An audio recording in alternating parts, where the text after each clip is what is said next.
اعوذ باللہ من الشیطان الرجیم بسم اللہ الرحمن الرحیم یا ایھا الذین آمنوا ان کثیرا من الاحبار والرہبان لیأکلون اموال الناس بالباطل ویصدون عن سبیل اللہ والذین یکنزون الذہب والفضة ولا ينفقونها فی سبیل اللہ فبشرہم بعذاب علیم۔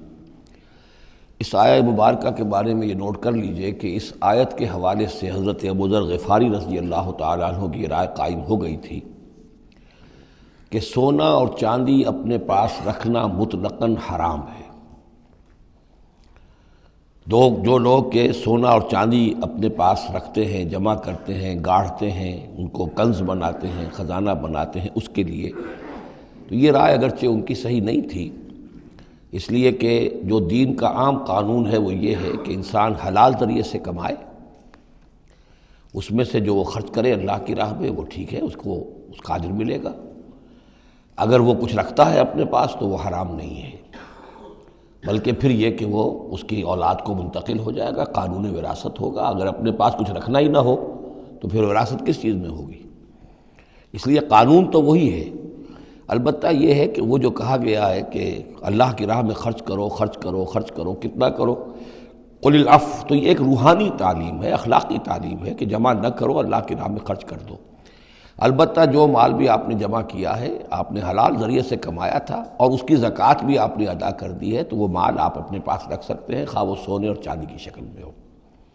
چنانچہ اسی پر پھر فیصلہ ہوا حضرت عثمان کے زمانے میں، اور چونکہ حضرت ابو ذر غفاری اس پر اڑے ہوئے تھے اور اس سے ایک فتنہ پیدا ہو رہا تھا مسلمانوں کے اندر، ایک اختلاف، تو پھر حضرت ابو ذر غفاری کو حضرت عثمان نے حکم دے دیا تھا کہ وہ مدینے سے باہر چلے جائیں۔ وہ پھر ایک صحرا میں کسی جگہ پر کٹیا ڈال کر رہتے تھے۔ میرے نزدیک اس آیت کا اصل محل اور مقام جو ہے اس کو سمجھنا چاہیے، اور وہ ہے ان لوگوں سے متعلق ہے یہ مسئلہ جو دین کا کام کرتے ہیں، احبار ہیں، رہبان ہیں۔ یہ لوگ اپنا وقت، اپنی صلاحیتیں، اپنی قوتیں لگاتے ہیں دین کے لیے۔ عام لوگوں کا معاملہ اور ہے، وہ کاروبار کر رہے ہیں، کوئی پروفیشن ہے، کوئی اپنا اور بزنس ہے، اس کے حوالے سے ان کے پاس آمدنی ہو رہی ہے۔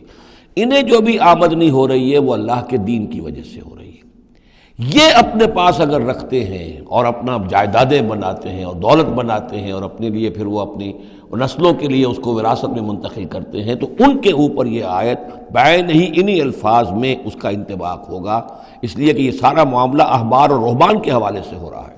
اس آیت کا سیاق اور سباق جو ہے کہ ظاہر بات ہے کہ ان کے لیے جو بھی کچھ ہے، یہ لٹمس ٹیسٹ یہ ہے، ہاں آپ اپنی ضرورت پوری کریں، جیسے حضور نے اپنی ضرورتیں پوری فرمائی، ازواج مطہرات کو بھی نان نفقہ دیتے تھے آپ اسی بیت المال میں سے، آپ اپنے عزیزوں کے ساتھ بھی کوئی حسن سلوک کرتے تھے تو وہیں سے کرتے تھے۔ کبھی بیت المال خالی ہے تو فاقہ بھی آ رہا ہے، لیکن ضرورتیں پوری کریں، جائیداد بنا کر نہ چھوڑ کر جائیں۔ یہ جو معاملہ ہے کہ اس کو جمع کیا جائے اور پھر وہ جائیداد بنے، میرے نزدیک آج بھی اگر آپ جاننا چاہیں علماء حق کون ہیں اور علماء سو کون ہیں، تو لٹمس ٹیسٹ یہ ہے، جو شخص اپنے دینی کیریئر کے نتیجے میں پھر جائیداد بنا کر اور دولت چھوڑ کر بڑا ہو، وہ علماء سو میں سے لا محالہ، اس میں کسی شک و شبے کی گنجائش نہیں۔ میں اسے لٹمس ٹیسٹ کے طریقے سے بیان کر رہا ہوں۔ یوم یحمى علیہا فی نار جہنم فتکوی بہا جباہہم وجنوبہم، جس دن کہ ان کو تپایا جائے گا اس سونے اور چاندی کو جہنم کی آگ میں، اور پھر داغے جائیں گے ان سے ان کے پیشانیاں بھی اور ان کی پسلیاں بھی اور ان کی پیٹھیں بھی۔ ھذا ما کنزتم لانفسکم، یہ ہے وہ جو تم نے اپنے لیے جمع کیا تھا، لانفسکم فذوقوا ما کنتم تکنزون، تو مزہ چکھو اپنے اس کنز کا۔ ان عدت الشہور عند اللہ 12 شہرا، اللہ کے ہاں مہینوں کی تعداد 12 ہے، فی کتاب اللہ، اللہ کی شریعت میں، اللہ کے قانون میں، تکوینی بھی اور تشریعی بھی۔ یوم خلق السماوات والارض، جس دن سے کہ اللہ تعالیٰ نے پیدا کیا آسمانوں اور زمین۔ منہا اربعۃ حرم، ان میں سے 4 مہینے ہیں محترم، جن کو کہ اشہر حرم کہتے ہیں، جن میں جنگ وغیرہ جو ہے وہ جائز نہیں تھی۔ ذالک الدین القیم، یہ ہے سیدھا دین، ہمیشہ کا ضابطہ اور قانون۔ فلا تظلموا فیہن انفسکم، تو ان کے معاملے میں اپنے اوپر ظلم نہ کرو۔ وہ ظلم کیا کرتے تھے؟ قریش کی اپنی مصلحت ہوئی کہ کوئی مہم انہیں کوئی لڑائی کا معاملہ ہے ان کے درپیش ہے، وہ کہتے تھے اس سال یا اشہر حرم فلاں کی بجائے فلاں مہینے ہوں گے، وہ کیلنڈر کو الٹ پھیر کرتے رہتے تھے کہ اس مرتبہ جو ہے یہ اور عمرے کے لیے مہینہ رجب کا نہیں ہوگا فلاں ہوگا۔ اس حوالے سے وہ کیلنڈر جو تھا ڈسٹربڈ تھا، لیکن ہوا ایسا ہے قدرت خداوندی سے کہ جس سال آپ نے آخری حج کیا ہے حجۃ الوداع، تو اس سال وہ ساری جو غلطیاں ہوتی ہیں اس کے بعد وہ جو اس کا مجموعی اور آخری نتیجہ یہ تھا کہ صحیح جگہ پر وہ کیلنڈر آ گیا تھا۔ اسی لیے حضور نے اپنے خطبہ حجۃ الوداع میں کہا ہے کہ استدار الزمان کہیئتہ یوم خلق اللہ السماوات والارض، یہ زمانہ اور یہ کیلنڈر جو ہے، تقویم جو ہے، یہ پورا چکر لگا کر ساری غلطیوں اور ترمیموں میں سے ہو کر اب ٹھیک اسی جگہ پر پہنچ گئی ہے جس مقام پر کہ اللہ نے، جس تقویم پر کہ اللہ تعالیٰ نے آسمان اور زمین کو پیدا کیا تھا، اور آج کے بعد سے ان مہینوں کے اندر کوئی الٹ پھیر نہیں ہو سکے گا۔ وَقَاتِلُوا الْمُشْرِكِينَ كَافَّةً كَمَا يُقَاتِلُونَكُمْ كَافَّةً، اور مشرکوں سے بھی جنگ کرو ایسے ہی سب کے ساتھ جیسے کہ وہ تم سے جنگ کرتے ہیں، جڑ کر ہر حال میں اور جمع ہو کر۔ وَاعْلَمُوا أَنَّ اللَّهَ مَعَ الْمُتَّقِينَ، اور جان لو کہ اللہ تعالیٰ جو ہے متقین کے ساتھ ہے۔ إِنَّمَا النَّسِيُّ زِيَادَةٌ فِي الْكُفْرِ، یہ جو مہینوں کو ہٹا دینا تھا ادھر سے ادھر، یہ پھیر دینا جو ہے اشر حرم کا، یہ بڑھائی ہوئی بات ہے کفر کی۔